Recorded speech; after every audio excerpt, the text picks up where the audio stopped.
লুঞ্জিত গগৈ ডাঙৰ একটা নিৰ্বাচন হাৰিয়ে ভয়ত নাহৰকটীয়া পলাই খং গুচি গ'ল। মিয়াখিনি এটা বেলেগ লাইনত থাকে, মিয়া হয়, মিয়া ইলিগেল বাংলাদেশীয় মিয়াক আমি সদায় বেলেগ ধৰণে চাওঁ। গৌৰৱ গগৈ ডাঙৰীয়া যে as a fail leader establish হৈছে, ফেইল সাংসদ বুলি কোৱা নাই, ফেইল লিডাৰ বুলি কৈছোঁ। লুঞ্জিত গগৈ যে মানুহ ভাবিব লগা হৈছে মই নাহৰকটীয়া এৰি যাব লগা হ'ব। মানে মই আকৌ কওঁ যে মন্ত্ৰী এম এল এ প্ৰটেক্ট নহ'লে, ডাঙৰ মানুহ প্ৰটেক্ট জীয়ৰী নহ'লে অসমত কংগ্ৰেছে টিকেট পাব নোৱাৰে। কৰণী বাইদেউ বুলি যদি কয়, কংগ্ৰেছে প্ৰথম টিকেট ঘোষণাটোৱে হৈছে তেখেতলোকৰ এটা খুব ডাঙৰ চিণ্ডিকেট ৰাজৰ এটা মেছেজ। সাধাৰণতে সম্বৰ্ধনা মানুহে দিয়ে কেতিয়া যেতিয়া মানে জয়ী হৈ উঠে। মানুহক আপোনালোকে সম্বৰ্ধনা আজি কিয় দিব আহিছে? টিকেট পালে সম্বৰ্ধনা নিদিয়ে মানুহক, নহয় দাদা আপুনি জয়ী হ'বই, আমি জিকিবই, নাহৰকটীয়াৰ কাৰণে কাম কৰিছে। নমস্কাৰ, টাইমিটৰ বিশেষ অনুষ্ঠান নেতাৰ সৈতে 24 ঘণ্টালৈ মই জ্যোতিদীপ বৈশ্য আপোনালোকক স্বাগতম জনাইছোঁ। আমি অনুষ্ঠানত আমাক সহযোগ কৰিছে ষ্টাৰ চিমেণ্ট আৰু প্লাই ষ্ট'ৰীয়ে। বিধানসভা নিৰ্বাচনৰ সময়খিনিত আমি ৰাজ্যৰ বিভিন্ন প্ৰান্তত গৈ আছোঁ, জনতাৰ সৈতে কথা পাতি আছোঁ, যিসকল প্ৰাৰ্থী আছে তেওঁলোকৰ সৈতে কথা পাতি আছোঁ। আৰু এই মুহূৰ্তত মই উপস্থিত হৈছোঁহি উজনি অসমৰ নাহৰকটীয়া বিধানসভা সমষ্টিত, আৰু মোৰ লগত এইবাৰ ভাৰতীয় জনতা পাৰ্টীৰ প্ৰাৰ্থী তৰংগ গগৈ আছে। আমি গগৈ ডাঙৰীয়া প্ৰথমতে আপোনাক শুভেচ্ছা জনাইছোঁ আৰু টাইম এইটৰ অনুষ্ঠানলৈ স্বাগতম। ধন্যবাদ, নমস্কাৰ সকলোলৈ। হয়, নিৰ্বাচনী প্ৰচাৰ ধাৰাবাহিকভাৱে চলাই আছে, আপুনিও প্ৰচাৰ চলাইছে। এই সমষ্টিটোত বিগত 5 বছৰ আপুনি বিধায়ক হৈ আছিলে, আপোনাৰ পৰা জনতাৰ যথেষ্ট আশা থাকে। এইবাৰ নিৰ্বাচনত কেনেকুৱা পৰিৱেশ দেখা পাইছে, আপোনাৰ এছেছমেণ্টটো? খুব ধুনীয়া পৰিৱেশ। অকল মই নাহৰকটীয়া সমষ্টি বুলি নকওঁ, আমাৰ মাননীয় মুখ্যমন্ত্ৰী হিমন্ত বিশ্ব ডাঙৰ নেতৃত্বত যি অসম চৰকাৰখনে যোৱা 5 বছৰ কাম কৰিলে, ৰাইজ খুব সুখী। আৰু ৰাইজে মুখ্যমন্ত্ৰী ডাঙৰীয়াৰ সকলো কামৰ প্ৰতি আকৰ্ষিত হৈ দলে বলে ভাৰতীয় জনতা পাৰ্টীৰ পক্ষত ওলাই আহিছে। মই অকল ভাৰতীয় জনতা পাৰ্টী বুলি নকওঁ, NDA যিসকল পাৰ্টী আছে সকলো চিটতে যিমান খবৰ পাওঁ, খুব ধুনীয়া পৰিৱেশ, উৎসাহ। নাহৰকটীয়া আপুনি নিজে দেখা পালে আজি প্ৰথম প্ৰচাৰ আৰম্ভ কৰিছোঁ। নমিনেশ্যন দিয়াৰ পাছত আজি আনুষ্ঠানিকভাৱে প্ৰথম প্ৰচাৰ আৰম্ভ কৰিছোঁ। প্ৰথম প্ৰচাৰৰ দিনাখনেই মানুহে নাচিছে, গাইছে, ফূৰ্তি কৰিছে। পৰিৱেশ ক'ৰবাত এনেকুৱা ভাৱ হয় মানে চাগে অভাৰ কনফিডেণ্ট হৈ নাযাওঁ, কিন্তু এনেকুৱা পৰিৱেশ চাগে আমি জিকিয়ে গ'লোঁ নেকি। মানুহে ৰাতিপুৱাৰ পৰা ঘৰলৈ সম্বৰ্ধনা দিয়া মানুহ আহিছে। মই যোৱাবাৰ প্ৰাৰ্থী আছিলোঁ, যোৱাবাৰ সম্বৰ্ধনা দিয়া মানুহ নাহে। সাধাৰণতে সম্বৰ্ধনা মানুহে দিয়ে কেতিয়া যেতিয়া মানে জয়ী হৈ উঠে। মানুহক আপোনালোকে সম্বৰ্ধনা আজি কিয় দিব আহিছে? টিকেট পালে সম্বৰ্ধনা নিদিয়ে মানুহক, নহয় দাদা আপুনি জয়ী হ'বই, আপুনি জিকিবই, নাহৰকটীয়াৰ কাৰণে কাম কৰিছে। তো মানুহৰ সেই ফিলটো যে মানুহে ইতিমধ্যে ভাবিছেই যে আমি বিজেপি জিকিব গৈ আছোঁ। আৰু সেই মাউথ পাব্লিচিটি, ৰাইজে কৰা কাম, ইমান ধুনীয়া পৰিৱেশ, মুখ্যমন্ত্ৰীয়ে ইমান কষ্ট কৰি 5 বছৰ কাম কৰিলে, এখন নাহৰকটীয়া সমষ্টিত ভাৰতীয় জনতা পাৰ্টী জয়ী হ'ব। আৰু ৰেকৰ্ড সংখ্যক ভোটত, যি ৰেকৰ্ড আমি কেতিয়াও হোৱা নাছিলে। ইনফেক্ট ভাবক আপুনি, লুৰিণজ্যোতি গগৈ য'ত নাহৰকটীয়া প্ৰাৰ্থী আছিলে আৰু কা আন্দোলন সময়ত চাচনি ধান লোৱা, মানে নিজক ভাবিলক অসমৰ মুখ্যমন্ত্ৰী হ'ব, নাহৰকটীয়াৰ পৰা জয়ী হৈ হ'ব বুলি এটা ধাৰণা আছিলে। আৰু নিৰ্বাচন বহুত মানুহে হাৰে। নিৰ্বাচন আগতে আমাৰ মাননীয় মুখ্যমন্ত্ৰী হিমন্ত বিশ্ব ডাঙৰেও হাৰিছে সময়ত, জালুকবাৰীত 1996। বাট কষ্ট কৰিছে গ্ৰাউণ্ডত, আৰু তেতিয়া যেতিয়া জিকাৰ পৰা আজি কোনো হৰাব পৰা নাই। লুঞ্জিত গগৈ ডাঙৰে একটা নিৰ্বাচন হাৰিয়ে ভয়ত নাহৰকটীয়া পলাই খং গুচি গ'ল। বাবু এই নাহৰকটীয়া ৰাইজে ইমান মৰম দিছে, বিজেপিৰ পক্ষত থিয় দিছে, যে লুৰিণজ্যোতি গগৈ যে মানুহ ভাবিব লগা হৈছে মই নাহৰকটীয়া এৰি যাব লগা হ'ব। সেইকাৰণে নাহৰকটীয়া সমষ্টিত মই আকৌ কওঁ যে মই মোৰ কামৰ কাৰণে কোৱা নাই, ৰাইজে মৰম কৰি, ৰাইজে ভাল পাইছে হিমন্ত বিশ্ব ডাঙৰীয়াৰ কামত। ৰাইজ সকলো ভাৰতীয় জনতা পাৰ্টীৰ পক্ষত ওলাই আহিছে। মোৰ আন এটা প্ৰশ্ন হ'ল যে নাহৰকটীয়াত দীঘলীয়া সময় ধৰি কংগ্ৰেছৰ প্ৰণতি ফুকন তেওঁ বিধায়িকা আছিলে, এইবাৰো তেখেতে প্ৰতিদ্বন্দ্বিতা কৰিছে। আপুনি এগৰাকী যুৱ প্ৰজন্মৰ, ইউথ ৰিপ্ৰেজেণ্টেটিভ যুৱ প্ৰজন্মৰ প্ৰাৰ্থী, প্ৰণতি ফুকন বা বিৰোধী মিত্ৰজোঁট আপোনাৰ বাবে কিবা ফেক্টৰ হ'ব পাৰিব নেকি? চাওক, মই প্ৰণতি বাইদেউ বুলি যদি কয়, কংগ্ৰেছে প্ৰথম টিকেট ঘোষণাটোৱে হৈছে তেখেতলোকৰ এটা খুব ডাঙৰ চিণ্ডিকেট ৰাজৰ এটা মেছেজ, বা তেখেতলোকৰ পৰিকল্পনা নাই, গোটেই পাৰ্টিটোৰ কোনো পৰিকল্পনা নাই। কাৰণ প্ৰণতি ফুকন বাইদেউ 10 বছৰ হাৰিছে, 10 বছৰ বাইদেউ ছিষ্টেমত নাই। বাইদেউক 10 বছৰে মানুহে ৰিজেক্ট কৰিছে, আৰু ৰিজেক্টে নহয়, বাইদেউ কোনো গ্ৰাউণ্ডত টাচ ৰিয়েলিটি নাই। তাৰ পাছতো যে বাইদেউক টিকেট দিছে, মই ভাবোঁ কংগ্ৰেছে এইটো সময়ত যুৱ প্ৰতিনিধি টিকেট দিব লাগিছে, বা নতুন প্ৰজন্মৰ টিকেট দিব লাগে, যোনে যদিও হাৰে জিকক, নেক্সট বাৰ তৈয়াৰী হ'ব পাৰিলে, নেক্সট বাৰ তেখেত প্ৰিপেয়াৰ হ'ব পাৰিলে হ'লে। কিন্তু নাই, সেই পুৰণা মানুহ, যি মানুহক কংগ্ৰেছী আইতা বুলি কৈছে, তেনেকুৱা টিকেট দিছে। যে যি মানে মই আকৌ কওঁ যে মন্ত্ৰী এম এল এ প্ৰটেক্ট নহ'লে, ডাঙৰ মানুহ প্ৰটেক্ট জীয়ৰী নহ'লে অসমত কংগ্ৰেছে টিকেট পাব নোৱাৰে। আৰু সেইকাৰণে এই প্ৰণতি ফুকন বাইদেৱে 10 বছৰ হৰাৰ পাছতো 15 বছৰ বাবে হাৰিবলৈ চিটটো দি দিয়া হৈছে। আৰু কোনো ফেক্টৰ নহয়, কাৰণ ইয়াত কোনো ৰাইজৰ ওচৰত কোনো গণভিত্তি নাই। কংগ্ৰেছ পাৰ্টীয়ে 20 বছৰ বাইদেউ বিধায়িকা আছে, কোনো কাম নকৰিলে। নাহৰকটীয়া মহকুমা দাবী এনেকৈ থাকি গ'ল, ৰাস্তা, বাট পদূলি, ষ্টেডিয়াম, স্কুল নিৰ্মাণ, কি কৰিলে? কোনো নকৰিলে। যদি আপুনি আজি কওঁ হাড় কাৰখানা, প্ৰণতি ফুকন বাইদেউৰ ঘৰৰ গেটখন খুলি হাড় কাৰখানা দেখা পায়। মানে বাইদেউৰ জাষ্ট ৰাস্তা ইপাৰে হাড় কাৰখানা আৰম্ভ হয়। বাইদেউ হাড় কাৰখানা বুলি ক'লে ভাৰত চৰকাৰ প্ৰতিষ্ঠান আমি কৰিবলগীয়া নাই বুলি উত্তৰ দিয়ে। কিন্তু আমি বিধায়কৰ দায়িত্ব, আমি ক'লোঁ যে আমাৰ দায়িত্ব আমি কৰিম। আৰু প্ৰথম কাৰ্যকালতে নৰেন্দ্ৰ মোদী ডাঙৰীয়াই আধাৰশিলা স্থাপন কৰিছে। তো মানুহে এতিয়া কম্পেয়াৰ কৰিছে নহয়, যে বাইদেৱে কয় যে আমাৰ নহয়, আৰু এই বিধায়কে কৰি দেখুৱাই দিব পাৰিলে। মুখ্যমন্ত্ৰী ডাঙৰীয়া অৱশ্যে আশীৰ্বাদ আছে কৰিব পাৰিছে, মই কৈছোঁ বুলি কোৱা নাই, কিন্তু মুখ্যমন্ত্ৰী ডাঙৰীয়া প্ৰচেষ্টাত নৰেন্দ্ৰ মোদী আহি পিনে হাড় কাৰখানা আধাৰশিলা স্থাপন কৰিলে। আজি এইখনে যদি আপুনি এবাৰ চাই এখন আমাৰ চাচনি হাই ছেকেণ্ডেৰী বনি আছে বিল্ডিং 2 মহলীয়া হ'ব এই স্কুলখন 2 মহলীয়া আমি মডেল স্কুল বনাব গৈ আছোঁ এইবিলাক ৰদ ওলাই আছে কাম চলি আছে কেইদিনমানৰ আৰম্ভ হ'ল কাম চলিছে এইবিলাকতো আগতে মানুহ সপোন আছিলে এখন পুৰণা স্কুল টিংপাতবিলাক কলা কেতিয়া ফুটি শেষ হ'ব কোনো ক'ব নোৱাৰে যদি আপোনাক কেমেৰাটো বা ঘূৰাই দিয়ে এখন স্কুলৰ কাম চলি আছে আৰু এখন পুৰণা স্কুলখন এই স্কুলখন আৰু 5 বছৰ 4 বছৰ পিছত টিংপাতল ফুটা হৈ গ'ল কিন্তু বাইদেউৰ সময়ত এনেকৈ স্কুল আছিলে এইবিলাকে আছিলে কোনোতো কাম হোৱা নাছিলে কিন্তু আমাৰ মডেল স্কুল বনোৱা হৈছে আমি 2 মহলীয়াকৈ বনাম শিক্ষক আহিব ভাল পৰিৱেশ হ'ব ল'ৰা ছোৱালী ভাল পঢ়াটো ৰাইজে মানুহে দেখি পাইছে যে আমাৰ চৰকাৰে কেনেকৈ কাম কৰে আৰু কংগ্ৰেছে কি কৰে নাটক কৰিছিলে অকল আৰু আন এটা প্ৰসংগ মুখ্যমন্ত্ৰী ডক্টৰ হিমন্ত বিশ্ব শৰ্মা ডাঙৰীয়াই কৈছে যে মহিলাসকলক আই মাতৃসকলৰ বাবে আঁচনি আনিছে অৰুণোদয় লাখপতি বাইদেউ উদ্যমিতা আঁচনি যথেষ্ট আঁচনি আনিছে কিন্তু কংগ্ৰেছ বা বিৰোধীয়ে সমালোচনা কৰি কৈছে যে আপোনালোকে যি 9,000 টকা দিছে বা 10,000 টকা দিছে বা 25,000 টকা দিব বিচাৰিছে ইয়াৰ জৰিয়তে আপোনালোকে ভোট কিনিব বিচাৰিছে এয়া কংগ্ৰেছৰ সমালোচনা ইয়াৰ এই সমালোচনাৰ উত্তৰ আপুনি কি মানে কংগ্ৰেছ পাৰ্টিৰে মহিলাসকল আৱেগ বুজি নাপায় অৰুণোদয় যি পইচা তেখেতলোকৰ 4 মাহৰ প্ৰাপ্য আমি গোটাকৈ দিছোঁ এনেই পালে হ'লে গোটাকৈ পাইছে কিন্তু তাৰ লগত বিহুৰ উপহাৰ 3,000 টকা বুলি ঘোষণা মুখ্যমন্ত্ৰী ডাঙৰীয়াই কৈছে যে সেইটোতো ঘোষণা কৰিছে চিক্ৰেটলি দিয়া নাই বিহু উপহাৰ এতিয়া মই নিজে যেতিয়া সৰু আছিলোঁ মেট্ৰিক পৰীক্ষা দিয়ালৈকে সদায় মোক কাপোৰ মায়ে কিনি দিয়ে ৰখি থাকোঁ কেতিয়া বহাগ বিহু আহিব মায়ে কাপোৰ কিনি দিব দুৰ্গা পূজাই মায়ে কাপোৰ কিনি দিব এই যে বহাগ মাহত আমাৰ গাঁৱত বহুত এনেকুৱা মহিলা আছে সেই মহিলাই নিজৰ ল'ৰা ছোৱালীকেইটাক অকল এটা গেঞ্জি কিনিবা কেতিয়াবা এটা সকলো নিজৰ কাৰণে এখন ব্লাউজ লয় কেতিয়াবা নিজৰ হাজবেণ্ডৰ কাৰণে অকল গেঞ্জি মানে নিয়মটো কৰিবলৈ বুলি দিয়ে এই যে 9,000 টকা পালে মই ভাবোঁ এবাৰ অসমৰ প্ৰত্যেক মহিলাই নিজৰ পৰিয়ালটোৰ কাৰণে ভাল কাপোৰ কিনিব আমি বহাগ বিহুত কণী যুঁজাব যাওঁ নতুন কাপোৰ পিন্ধি যাওঁ পৰম্পৰা অসমীয়া গাঁৱত যেতিয়া কোনোবা সৰু ল'ৰা এটা অকল গেঞ্জি নতুন পিন্ধি নিয়মত কণী যুঁজাব যায় যেতিয়া সন্মুখ ইটো ল'ৰাই কণী যুঁজাব আহে ভাল ৰঙা ধুনীয়া এটা চাৰ্ট পিন্ধি আহে তেতিয়া সেই ল'ৰাটো যেতিয়া ঘৰত সেই মাক প্ৰশ্ন কৰে যে মা ই নতুন চোলা পিন্ধিছে মই গেঞ্জিটো পিন্ধি কিয় গৈছোঁ সেই আৱেগটো সেই কংগ্ৰেছে বুজি নাপায় এইবাৰ যে সেই মহিলাগৰাকীয়ে প্ৰত্যেককে নিজৰ সেই সৰু সন্তানটোক সেই ছোৱালীক বিহুৰ নতুন কাপোৰ কিনি দিব তো সেই ফিলটো কংগ্ৰেছীবিলাকে বুজি নাপায় অকল হিমন্ত বিশ্ব ডাঙৰীয়াই বুজি পায় সেইকাৰণে বিহুৰ উপহাৰ দিছে যাতে আমাৰ প্ৰত্যেক আই মাতৃয়ে এইবাৰ বিহুৰ সময়ত যাতে নিজৰ ল'ৰা ছোৱালীকেইটাক নিজৰ পৰিবাৰক এতিয়া কোনোবা মানুহে কেৰেলাত চাকৰি কৰে অন্ধ্ৰপ্ৰদেশ চাকৰি তামিল চাকৰি পইচা পঠাব নোৱাৰে এতিয়া বিহুটো কি আমি উদযাপন নকৰিম নেকি সেইকাৰণে মুখ্যমন্ত্ৰী ডাঙৰীয়াই কৈছে যে টকা 3,000 আমি এক্সট্ৰাকৈ দিছোঁ যাতে মহিলাসকলে বিহু উদযাপন কৰিব পাৰে যাতে ঘৰৰ গোটেই অসমখনৰ প্ৰত্যেক ঘৰে এবাৰ ভাল কাপোৰ কিনিব ভালকৈ বিহু উদযাপন কৰিব ভালকৈ সেইটো এই আপুনি যদি এতিয়া এই 9,000 টকাটো যদি আপুনি এনে ইলেকশ্যনৰ ৰেট ভাবে আৰু সেইটো মোক ক'বলৈ একো নাই সেইখিনি দিছ ইজ কংগ্ৰেছ মাইণ্ডছেট আৰু মুখ্যমন্ত্ৰী ডাঙৰীয়াই কি ধৰণে ভাবে মুখ্যমন্ত্ৰী মানুহৰ বুকুত থাকে কংগ্ৰেছে ভোট চুৰি কৰিছে আমি এনেকৈ বুকুত সোমাই ভোট চুৰি কৰিছোঁ আমি এনেকৈ কোনো কাগজত ভোট চুৰি কৰা নাই সেইকাৰণে আমি মুখ্যমন্ত্ৰী ডাঙৰীয়াই মই কওঁ যে 9,000 টকাটো অৰুণোদয়টো সেই আৱেগটো বুজি পাব লাগিব যে গাঁৱৰ মহিলা এগৰাকী বা আমাৰ যে 1250 টকা সাঁচি বঢ়াই মই যেতিয়া সৰুতে স্কুল যাওঁ 10 টকা পইচা মাৰ বিচাৰোঁ দেউতা ব্যস্ত কামত থাকে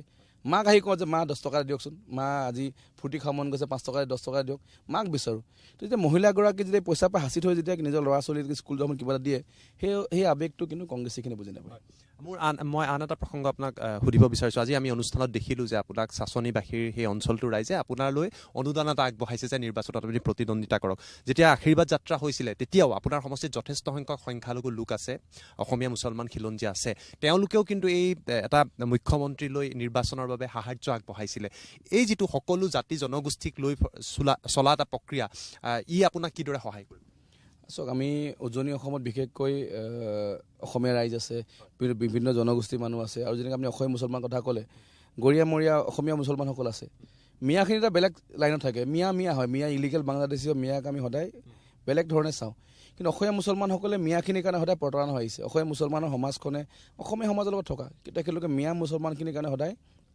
বেয়া চকুৰে চোৱা হৈছিলে মুখ্যমন্ত্ৰী ডাঙৰীয়াই ৰোজা মাহ চলি আছিলে দুপৰীয়া সেই সময়ত তাত নামাজ আছিলে ৰোজা নামাজ আছিলে দুপৰীয়াৰ সেই নামাজ ৰখাই মহিলাসকল আগবাঢ়ি নামঘৰ মছজিদ কমিটিয়ে মুখ্যমন্ত্ৰী ডাঙৰীয়াক 11,011 টকা দান দিছে মই ভাবোঁ সেইটো ৰোজা মাহত যিকোনো পবিত্ৰ এখন মুছলমান সমাজে ৰোজা মাহটোতো এইবিলাক নকৰিলে হ'লে নামাজ ৰখাই পিনে মই মনৰ পৰা আগবাঢ়ি আহিছে যাতে আমি সঁচাকৈ মুখ্যমন্ত্ৰী আশীৰ্বাদ কৰোঁ 11,000 টকা এটা মুখ্যমন্ত্ৰীৰ কাৰণে ডাঙৰ কথা নহয় কিন্তু আশীৰ্বাদটো যে আমাৰ অসমীয়া মুছলমান সমাজখনো আছে যে আপোনাক থিয় দিছে অকল নাহৰকটীয়া বুলি নহয় গোটেই অসমৰে অসমীয়া মুছলমান সমাজখন থিয় দিছে বা সকলোৱে ভাৰতীয় জনতা পাৰ্টীৰ পক্ষত ভোট দিব নৰেন্দ্ৰ মোদী ডাঙৰীয়াৰ সবকা সাথ সবকা বিকাশ সবকা বিশ্বাস আমি অসমীয়া মুছলমানসকল বিশ্বাস ল'বলৈ সক্ষম হৈছোঁ আৰু এইবাৰ নাহৰকটীয়া সমষ্টিত মই ভাবোঁ যে নাহৰকটীয়াত অসমীয়া মুছলমান হওক অসমীয়া চাহ জনগোষ্ঠী নেপালী, হিন্দীভাষী, বেংগলী সকলোৱে ভাৰতীয় জনতা পক্ষত থিয় দিছে আৰু এবাৰ ৰেকৰ্ড মাৰ্জিনত এই চিটটো আমি জয়ী হৈ ওলাই আহিম। আন এটা প্ৰসংগ, আপুনি যুৱ প্ৰজন্মৰ এগৰাকী প্ৰতিনিধি। এইবাৰ যথেষ্ট সংখ্যক নতুন প্ৰজন্মৰ ভোটাৰ আছে, যাক আমি জেন জি বুলি কওঁ। এই জেন জিসকলৰ বাবে বা নতুন প্ৰজন্মৰ ভোটাৰসকলৰ বাবে নাহৰকটীয়া সমষ্টিতেই হওক বা এজ এ হ'ল, মই যদি আপোনাৰ সমগ্ৰ ৰাজ্যখনৰ কথা কওঁ, আপোনালোকৰ পৰিকল্পনা কি? কিয়নো তেওঁলোকে আশাৰে ৰৈ থাকে আপোনালোকৰ নিচিনা নেতাৰ প্ৰায় কথাবিলাক জানিবলৈ। পৰিকল্পনা হৈ গ'লে মই ভাবোঁ মোতকৈ বেছি হিমন্ত বিশ্ব শৰ্মাৰ পৰিকল্পনা আছে। তেখেত মুখ্যমন্ত্ৰী হয় আৰু মুখ্যমন্ত্ৰী এজনে গোটেই অসমৰ জেন জিসকলৰ কাৰণে পৰিকল্পনা কৰিছে। উদাহৰণ, মই মাত্ৰ মিটিঙত আমি নাম কিছুমান কৈছোঁ। নিকাভাৱে নিযুক্তি, এইটো সপোন, জেন জিসকলৰ সপোন আছিলে যে অসমত নিকাভাৱে নিযুক্তি হ'ব পাৰে, অসমত 20 লাখ নিদাকে নিযুক্তি হ'ব পাৰে। আজি প্ৰত্যেক উঠি অহা নিউ ভোটাৰ হওক, উঠি অহা প্ৰজন্মই যিসকলে পঢ়া শুনা কৰে, আজি আমি ফিল্ডবোৰ দেখিলে ল'ৰা ছোৱালী দৌৰি থাকে। ফৰেষ্টৰ কাৰণে, পুলিচৰ কাৰণে মুখ্যমন্ত্ৰীয়ে 1 লাখ বুলি ঘোষণা কৰি 1.5 লাখ চাকৰি দিলে, বা 2 লাখ ঘোষণা কৰিছে। মই আপোনাক হিচাপ কৰি কওঁ যে এটাও কম নে বেছি হ'ব, কিন্তু এই চাকৰিবিলাক জেন জিসকলে পাব। আমাৰ জেন জিসকলৰ পৰা জেন জিসকলে মোৰ এটাই অনুৰোধ যে সকলো যাতে ইণ্টাৰেষ্ট হ'ব লাগে পলিটিক্সৰ প্ৰতি। পলিটিক্স কৰিব কোৱা নাই, বাট জানিব লাগে। কাৰণ যদি জেন জিসকলৰ যি ভোটাধিকাৰ, যদি তেখেতলোকে ৰং ৱেত যায় বা যদি কেতিয়া এখন চকী খালি থাকিব নোৱাৰে, যোগ্য ব্যক্তি নবহে, অযোগ্য ব্যক্তি বহিব। কাৰণ চকীত যদি কোনোবা ইলেকশ্যন হয়, তাত যদি কোনোবাই 10টা ভোটো পাইতো এম এল এ হ'বই, যদি বৰ্জন কৰে এম এল এ হ'বই। সেইকাৰণে জেন জিসকলৰ আমাৰ ভৱিষ্যত প্ৰজন্ম হয়, সকলো ইণ্টাৰেষ্ট ল'ব লাগে। কি পলিটিকেল পৰিৱেশ হৈছে, ছ'চিঅ' ইকনমিক পৰিৱেশ কি হয়, কোন মানুহে কাম কৰিব পাৰে, কোন মানুহে কেনেকৈ আগুৱাই যাব লাগে, কোন চৰকাৰ থাকিলে আমাৰ সহায় হয়। কাৰণ আমিও এজ এ পাৰ্চন মানুহে সহায় কৰিবলৈ কিমানলৈকে পাৰিম। কোনোবা দুখীয়া মানুহ মোৰ ঘৰলৈ আহিব, এজ এ ব্যক্তি মই এডমিশ্যন ফিজ কেইজনক দিম, এজ এ ব্যক্তিক এখন চাইকেল দিম মই 5, 10, 20। কিন্তু চৰকাৰ থাকিলে তেনেকৈ হাজাৰ লাখ লাখ মানুহ সহায় কৰিব পাৰি। চৰকাৰত থাকিলে ভাল পৰিকল্পনা কৰিলে ভাল এখন সমাজ গঢ় দিব পাৰি। কিন্তু জেন জিসকল, উঠি অহা প্ৰজন্ম, জেন জিসকলৰ থিংকিংটো অলপ বেলেগ হয়। কাৰণ যিসকল মেচিয়ৰ্ড হৈ যায় বেলেগ ধৰণে ভাবে। জেন জিসকলে খুব জল্দি ৰিয়েক্ট কৰে, ছ'চিয়েল মিডিয়া, ইনষ্টাগ্ৰাম, ফেচবুক চাই থাকে, খুব জল্দি ৰিয়েক্ট কৰে। তো তেখেতলোকৰ থিংকিংটো অকণমান মই ভাবোঁ অলপ বেলেগ ধৰণে ভাবিবলৈ আৰম্ভ কৰিব লগা হ'ল। আমিও জেন জিসকল আহ্বান যে অলপ থিংকিং কৰিব লাগে, যাতে আমি সদায় এটা কথা সদায় থিংকিং পলিটিচিয়ান হ'ব লাগে। যি পলিটিচিয়ানে চিন্তা কৰে, যেনেকৈ হিমন্ত বিশ্ব শৰ্মা ডাঙৰীয়া, সি আগুৱাই লৈ যাব পাৰে। আগৰ মানুহবোৰ চিন্তা নকৰিছিল, কোনো পৰিকল্পনা নাই। সেইকাৰণে পৰিকল্পনা কৰি কাম কৰিলে জেন জিসকল আগুৱাই যাব পাৰিব। জেন জি বুলি ক'লে মানুহে বেলেগ ধৰণে সদায় ইউজ কৰিব বিচাৰে, ইউজ হ'ব নালাগে। আজি জুবিনৰ ন্যায় বুলি জেন জিসকলক বহুত কংগ্ৰেছ পাৰ্টিয়ে পলিটিকেলি প্ৰমোট কৰে। বাট ৰাইজে গম পাইছে যে ন্যায়টো বিজেপি দিব নোৱাৰে, ন্যায় ন্যায়ালয়ে দিব। বিজেপিৰ কাম কি আছিলে যে দোষীক কাৰেক্ট কৰি জেলত ভৰোৱা, আমি ভৰাই ৰাখিছোঁ। চাৰ্জশ্বিট ষ্ট্ৰং বনোৱা, মাৰ্ডাৰ কেছ দিয়া আছে, কোনো ওলাই আহিব পৰা নাই, কোনো বেইল পোৱা নাই। তো আমি আমাৰ জেগাত আমি 100% কাৰেক্ট কাম কৰি আছোঁ। নেক্সট কাম কি? ন্যায়ালয় হিয়েৰিং হ'ব, হিয়েৰিঙত ন্যায়ালয় ন্যায় প্ৰদান কৰিব। যি ন্যায় দিয়ে আমি তাৰ ওপৰত আমাৰ কাম ষ্ট্ৰং চাৰ্জশ্বিট। তো জেন জিসকল এই চেণ্টিমেণ্ট বুজি পাব লাগিব, চৰকাৰখন সঠিক কাম কৰিছে। যদি কোনোবাই এনেই ইনষ্টিগেট কৰি দিয়ে, জেন জিয়ে যদি দিশটো যেনেকৈ নেপাল হৈছিলে, এইবিলাক হৈছিলে, আল্টিমেটলি সমাজখন ক্ষতি হয়। ভাল চৰকাৰ গুচি গ'লে সমাজখন ক্ষতি হয়। যদি কেতিয়াবা এনেকুৱা মানুহ ব্যক্তি যি পাকিস্তানৰ প্ৰতি প্ৰেম আছে বা যি বেলেগ দেশৰ এজেণ্ট হিচাপে কাম কৰে, যে ৱাইফ বেলেগ দেশৰ এজেণ্ট হয়, তো তেনেকুৱা মানুহ যদি কেতিয়াবা চৰকাৰ দায়িত্বভাৰ লয়, বহুত চিক্ৰেচি চৰকাৰ থাকে, যিসকল চিক্ৰেচিবিলাক ৰাইজে গম নাপায়, কাৰণ মুৰব্বীয়ে গম পায়। যদি সেইবিলাকৰ কেনেবাকৈ যদি কেতিয়াবা লিক হৈ যায়, দেশখন বিপদত পৰিব। সেইকাৰণে জেন জিসকলে খুব ভাবি চিন্তি কথা কৰিবলৈ, কাম কৰিবলৈ, যাতে আৰু সকলোৱে পলিটিকেলত অলপ ইণ্টাৰেষ্ট ল'ব লাগে, যাতে তেখেতলোকে বুজি পায় কি হ'বলৈ গৈ আছে। আপুনি যিহেতু উল্লেখ কৰিছে, মোৰ আন এটা প্ৰসংগ হৈছে যে গৌৰৱ গগৈৰ নেতৃত্বত কংগ্ৰেছে এটা সপোন দেখিছে যে চৰকাৰ গঠন কৰিব, আৰু তেওঁ নিজেও যোৰহাটত প্ৰতিদ্বন্দ্বিতা কৰিবলৈ গৈ আছে। গৌৰৱ গগৈৰ নেতৃত্বত বিৰোধী কিবা ফেক্টৰ হ'ব পাৰিবনে এইবাৰ? কি ভাবে আপুনি? বিৰোধী বুলি ক'লে গৌৰৱ গগৈৰ নেতৃত্বত 15-20টা চিট পাবও পাৰে মুছলমান অঞ্চলত বা লোৱাৰ আছাম অঞ্চলত। কিন্তু গৌৰৱ গগৈ ডাঙৰীয়া যে এজ এ ফেইল লিডাৰ, এইটো এষ্টাব্লিছ হৈছে। মই ফেইল সাংসদ বুলি কোৱা নাই, ফেইল লিডাৰ বুলি কৈছোঁ।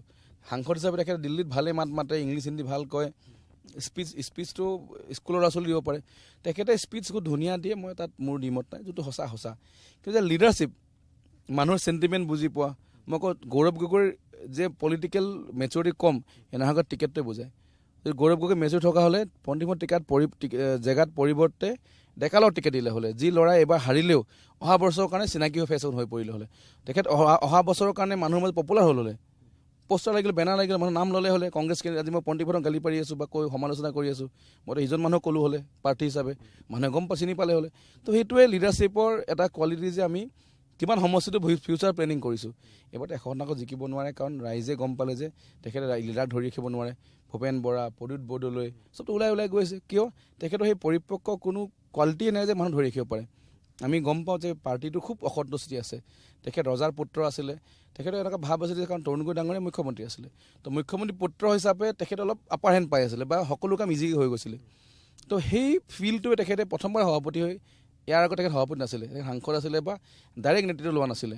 এবাৰ ডাইৰেক্ট নেতৃত্ব লৈছে। এবাৰ অনুভৱ কৰিব পাৰিছে যে নেতৃত্ব ল'লে কেনেকৈ কাম কৰিব লাগে, বা তেখেতৰ যে কোৱালিটি নাই ৰাইজেও গম পাইছে। চব ইলেকশ্যন হাৰিছে। বড়োলেণ্ড হাৰিলে 0 ছিট, কাৰ্বি আংলং হাৰিলে 0 ছিট, আমাৰ যি ইলেকশ্যন হৈছে সকলো 0 ছিট পাইছে। এই বিধানসভাটো গৌৰৱ গগৈৰ নেতৃত্বত অসমৰ কংগ্ৰেছে চবতছে বেয়া ৰিজাল্ট হ'ব। তো অসমৰ ৰাইজে গম পাব যে নেতৃত্ব কেনেকৈ কৰিব লাগে, তেখেতৰ ওচৰত সেই কোৱালিটি নাই। আপুনি 5 বছৰ নাহৰকটীয়াত বিধায়ক হিচাপে আছিলে। মই যদি এগৰাকী ভোটাৰ হিচাপে আপোনাৰ পৰা জানিব বিচাৰিছোঁ যে বিগত 5 বছৰত আপুনি নাহৰকটীয়াৰ বাবে কি কাম কৰিছে, আৰু আগন্তুক 5 বছৰত নাহৰকটীয়াৰ সমগ্ৰ জনতাক বা ভোটাৰক আপুনি কি প্ৰতিশ্ৰুতি? কি কাম কৰিছে বুলি ক'লে, নাহৰকটীয়াৰ মূল দাবী আছিলে মহকুমা। আমাৰ নাহৰকটীয়া চাচনিৰ পৰা যদি মই ডিব্ৰুগড় যাব 3 ঘণ্টা লাগে। আগতে ৰাস্তা পদূলি বেয়া আছিলে। নামৰূপৰ পৰা ডিব্ৰুগড় 3-4 ঘণ্টা লাগে। যদি কেনেবাকৈ কামটো নহয়, ঘূৰি আহিব নোৱাৰে। তাত হয় ভাড়া ঘৰলৈ থাকিব লাগিব, বা ৰুমলৈ থাকিব লাগিব, হোটেলত থাকিব লাগিব। তো সেই নাহৰকটীয়াৰ মহকুমাৰ দাবী কংগ্ৰেছে ডিক্লেয়াৰ কৰি হৈ গ'ল বুলি আমি গম পালোঁ যে ফেক আছিলে। কোনো অফিচ নাই, অফিচাৰ নাই। তো সেই মহকুমা আমি কৰিব পাৰিলোঁ। নামৰূপ সাৰ কাৰখানাৰ আধাৰশিলা 2006 চনত ৰামবিলাস পাছৱানে কৰিছিলে।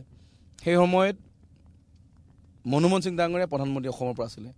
বিজয় কিশোৰ সন্দিকৈ সাৰ মন্ত্ৰী আছে, যোৰহাট লোকসভা সাংসদ। তৰুণ গগৈ মুখ্যমন্ত্ৰী, মন্ত্ৰীসকল ইয়াৰ MLA, বিধায়িকা, মন্ত্ৰী। কিন্তু আধাৰশিলা কৰাৰ পাছতো 1 ইঞ্চিও কামাক নাপায়, ফেক আছিলে। তো এই কাৰ্যকালত আমি সেই আধাৰশিলা কৰিব পাৰিলোঁ। নাহৰকটীয়াত 3খনকৈ বুঢ়ী ঢেকীয়া দলং কামৰ নিৰ্মাণ চলি আছে। 4খনকৈ আমি হাই ছেকেণ্ডেৰী স্কুলৰ আমি 2 মহিলা কাম আৰম্ভ কৰি আছোঁ।